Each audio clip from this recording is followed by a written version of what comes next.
came into your class this afternoon, and I observed Josh for a while. It was I could definitely see what you're talking about in your description. That he is in his own little world a lot of the time, and he's kind of off task and fidgety. Um, have you tried anything to help him out up to this point? I just don't know what to try. I stop all the time to correct him, and he just continues with what he's doing. And I feel like he's wasting a lot of my instructional time. I'm really frustrated at this point, and I don't know what to do. And when I was observing, I noticed that there's one time where he raised his hand, and you called him and was like, well, you already know the answer before I even asked it. And I noticed he kind of lit up there. So have you tried using any positive reinforcement with him when he does do something appropriately or does do something right? I have tried a couple of times, but like I said, I just don't feel like it's really made a difference because of as many times as I do ask him, I feel like I always have to redirect him, and he's never, I guess, responding in the way that I would like him to. Okay. So again, I try to give him positive reinforcement, but it doesn't always seem to work because I don't feel like I always have the opportunity to. Okay. I feel like I'm always on his case, and I don't want to be that teacher that's on his case all the time, but he just really needs a lot of redirecting right now. Yep.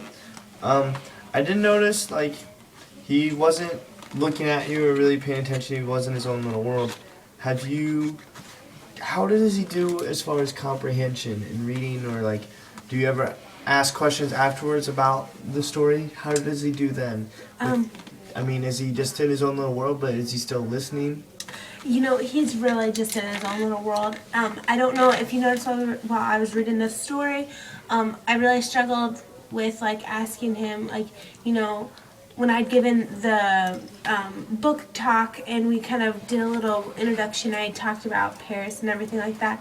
And so, when I ask him these questions, when he's to check to see if they're following along for comprehension as we go along, he just really doesn't know what to answer. It's just he really likes to raise his hand, and he raises his hand at every question every time, whether he knows the answer or not. He's always raising his hand, and I want to call on him every time, but at the same time, he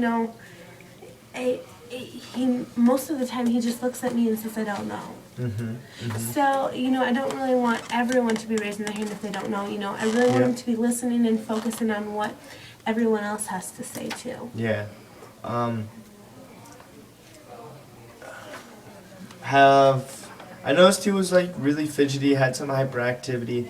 Have you ever given him a ball or anything to play with in his hands to keep him try to keep him contained maybe in this one little ball or area? That I have not, because I'm so concerned on how easily he is distracted. If you noticed, he was distracted by his own shoe, by his glasses. He was digging in his pocket. I don't know, and I've tried to get him to follow along in books and showed him the pictures, and I was like, look at these pictures, they're great. While I'm reading, maybe look at them or point in each word while I read it. And that doesn't really seem to work. He seems to get bored with it rather quickly, and then just throws it off to the side and, like, goes and finds something else to go after. Okay. Have you tried maybe, like, giving him breaks and asking him, hey, if you work hard for the next 5 minutes, you can have a 2-minute break to relax and do whatever you want? Have you tried any of that? I have not tried that. Okay. That sounds like a great idea. Okay, and you also mentioned when you're describing him that he is under control better, and he just does better in small group settings. Do you think that is because he gets your individual attention, or it's just because there's less students around him to give him that attention of not staying on task? I'm not quite sure, because if you notice in the large group, there was, like, only a couple kids around him that were looking. Most of the kids I had didn't focus on me, so I'm not exactly sure if there's something about the large group setting that really just kind of triggers it, or if it's just the small personal, you get to talk individually, and it really seems to help, or I can really focus and we can really just be on task. That again, I'm not quite sure. I just Well, the other thing I wondered with the small group settings, when he's in those small group settings, are you always with him, or is he some? Is there those groups work independently at different centers or anything? I try to float as best as I can. So I do try and spend a lot of time with him, but I want to get around to all the other groups. I Okay. don't want to feel like all of my instruction is going directly to him. I know that there are other kids in there that need my help too, so I do try and be as equal as I can. But yes, I'm frequently walking around to each group to make sure that they know what they're doing, they know what's expected of them, and I'm there for any support that they need me for. How does he do when you're off at working with other groups? Do you ever notice if he works with his peers well when you're not there? He seems to do fairly well with when he works in small groups with his peers. I have not personally seen a problem with him when we're working in small groups together. Okay. He does work better with some kids than he does with others, though. So it really Okay. depends on the group setting that he's in. I think that we have a couple possibilities. I think with as fishy as he is, he's constantly just trying to find something to put in his hands. I think that would be a good idea maybe just to find a small rubbery ball he can just roll around in his hands. That might not be so distracting.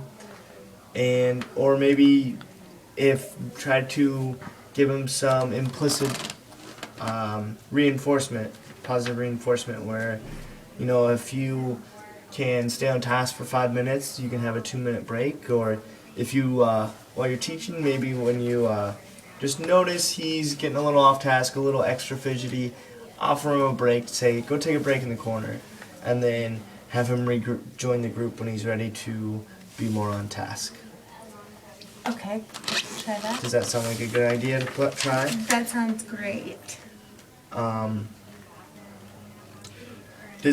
Yeah, that sounds like a good idea to try. I would also just encourage you to try to give positive reinforcement whenever you can. Just maybe even small things that maybe shouldn't always deserve that, things he's doing right, just any little thing you can find and see if that makes a difference also. Okay, how would you recommend the raising the hand all the time? I do enjoy that he raises his hand, but it seems like every time is a little excessive. I want him to raise his hand when he knows the answer, and then I can call him because I feel like it would be more meaningful. Yeah, yeah, he did raise his hand every single time, and that's not. I mean, I think that part of that is maybe just getting attention and maybe seeking that positive reinforcement.